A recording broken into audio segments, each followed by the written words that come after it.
Hi all, Len Holmes here, bringing you this month's tip on winning the battle for top talent.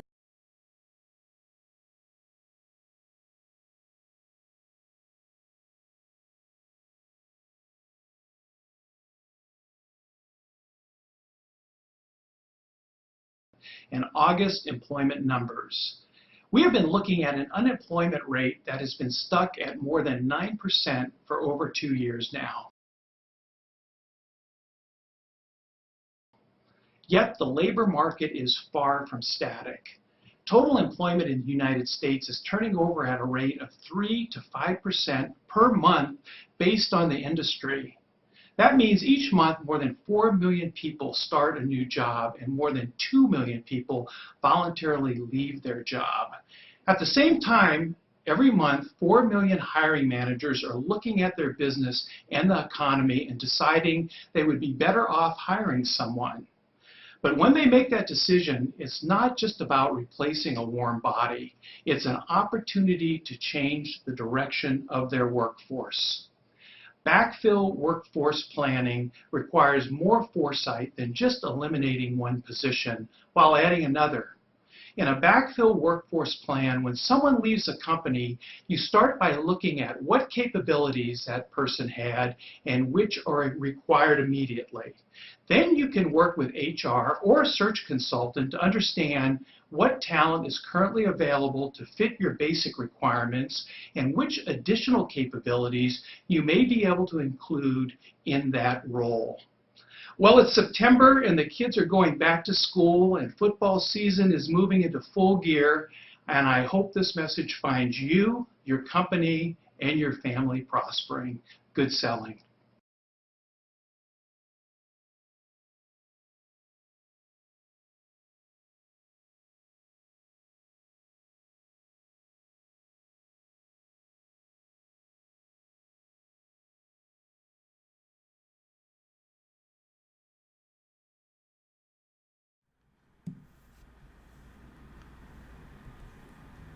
Let's tie these points together with recommendations.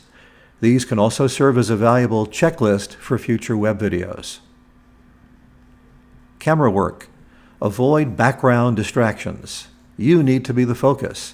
If you're going to share the screen with anything, it better be relevant to what you're saying, and you should be able to refer to it, point to it, and after you've done that, cut back to a one shot. Space is a valuable property. It's really real estate, isn't it? On camera, and when you share the screen with something, you're diluting the impact you're making. That's why a person on camera, head and shoulders, is far more powerful than a wider shot. They can see your eyes, they can see your language, your body language, they can feel the connection you're making with them. On the technical side, get the mic closer and your voice will be crisper. Regarding connecting and relating to your audience, a welcoming smile at the start works wonders.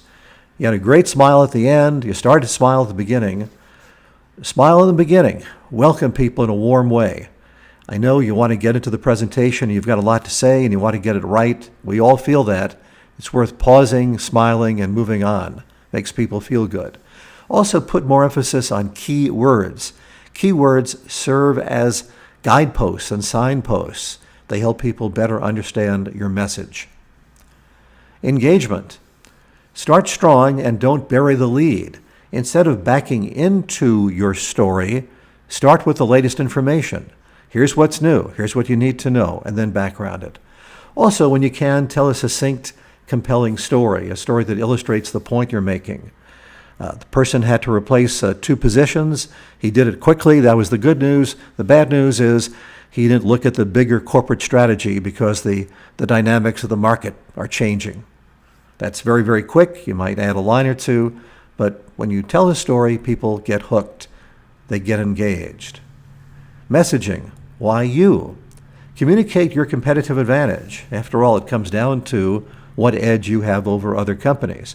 For example, as the only company with what? I can show you. This kind of messaging is very persuasive. You're not making a big deal of how great you are by listing we're better here, here, and here, but you are weaving it into your conversation with your prospects. Length, 90 seconds or less works best. Viewers prefer watching 2 short videos to a longer one. So when you can tighten up, it's better. Very few people complain a video was too short.